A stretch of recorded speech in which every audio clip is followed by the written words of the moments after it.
சின்ன சின்ன டிப்ஸ் எல்லாம் சொல்லியிருக்கேன். முழுசாக வீடியோ பாருங்கள், அப்போ தான் உங்களுக்கு புரியுங்க. சின்ன சின்ன டிப்ஸ் கூட உங்களுக்கு பயனுள்ளதாக இருக்கும். வீட்டை எப்படி சுத்தம் பண்ணுறதுன்னு சொல்லி போட்டிருக்க வீடியோ. அந்த மாதிரி உங்களுக்கு பிடிச்சிருந்தா இந்த மாதிரி செஞ்சு பாருங்கள், ட்ரை பண்ணி பாருங்கள். எல்லோரும் எப்படி இருக்கீங்க? நல்லா இருக்கீங்களா?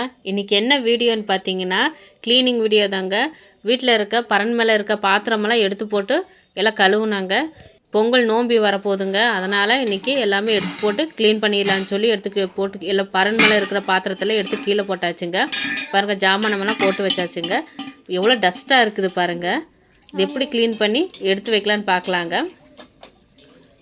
பாருங்கள், தண்ணியில் போட்டு எல்லா ஜாமானமும் கழுவிட்டுருக்காங்க. க்ளீன் பண்ணுறது ரொம்ப பெரிய வேலையாக தாங்க இருக்குது. நிறைய பாத்திரங்க க்ளீன் பண்ணி முடிக்கிறதுக்குள்ளே ஒரு வழி ஆயாச்சுங்க. எல்லாமே தண்ணியில் போட்டு ஒவ்வொன்றா கழுவி எல்லாம் எடுத்து காய வச்சிட்ருக்காங்க. வருஷம் வருஷம் இந்த மாதிரி நம்ம பாத்திரம் தேய்க்க தேவையில்லைங்க.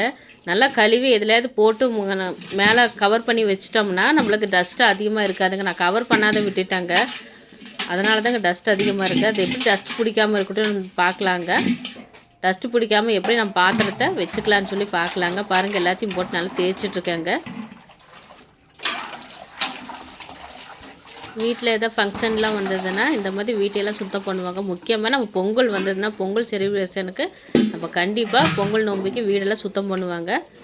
பாருங்கள், பாத்திரத்தில் எல்லாமே கழுவியாச்சுங்க. இன்னும் பார்க்க போனால் இன்னும் பாதி பாத்திரம் இருக்குதுங்க, பாதி கழுவியாச்சுங்க. அது காய வச்சிட்ருக்கேன் பாருங்கள்.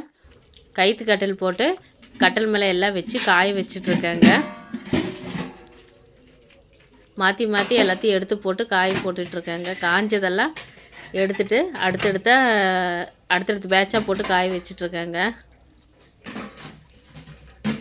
நல்லா காய வச்சு எடுத்து வச்சோம்னா நம்மளுக்கு பாத்திரம் துரு பிடிக்காமல் இருக்குங்க, இல்லைன்னா துரு பிடிச்சிருங்க. காய வச்சு துணியில் தொடச்சி எடுத்து வச்சோம்னா நம்மளுக்கு துரு பிடிக்காமல் இருக்குங்க. நம்ம அடுத்த வருஷமும் எடுக்க தேவையில்லைங்க. நல்லா பேக் பண்ணி எடுத்து வச்சிடலாங்க. தண்ணி இல்லாமல் இருந்ததுன்னா பாத்திரம் துரு பிடிக்காமல் இருக்குங்க. அதனால தான் நல்லா காய வச்சு எடுத்து வச்சுக்கலாங்க. பாருங்கள், எல்லாமே காஞ்சிட்ருக்குது. நல்லா காயிட்டோம். அடுத்து சமையல் வேலை தாங்க. இந்த இடையில சமையல் வேலை வேறு நடந்துகிட்ருக்குதுங்க. சிக்கன் வேறு வாங்கிட்டு வந்துட்டாங்க. நீ என்ன பண்ணுறதுன்னு தெரியல. சமையல் செய்யலான்னு சொல்லி மத்தியானம் சாப்பாடு வைக்கலான்னு சொல்லி ரெடி பண்ணிகிட்ருக்கேங்க. அதுவும் ரெடி ஆகிடுச்சிங்க. சாதமும் ரெடி ஆகிடுச்சு, சாப்பிட்டாச்சு. அடுத்து பாத்திரமும் காஞ்சாச்சுங்க. இதெல்லாம் எப்படி பேக் பண்ணி எடுத்து வைக்கலான்னு பார்க்கலாங்க. எதெல்லாம் கட்டி கொடுக்குது நான் பாருங்கள். இப்படி ஒரு சாக்கு எடுத்துக்கலாங்க. இந்த சாக்கில் பாத்திரம் எல்லாத்தையும் போட்டுக்கலாங்க. ஒன்று மேலே அடுக்கி இந்த மாதிரி அடுக்கி கட்டிடலாங்க. கட்டி தூக்கி பரண் மேலே போட்டோம்னா நம்மளுக்கு டஸ்ட்டு இல்லாமல் இருக்குங்க.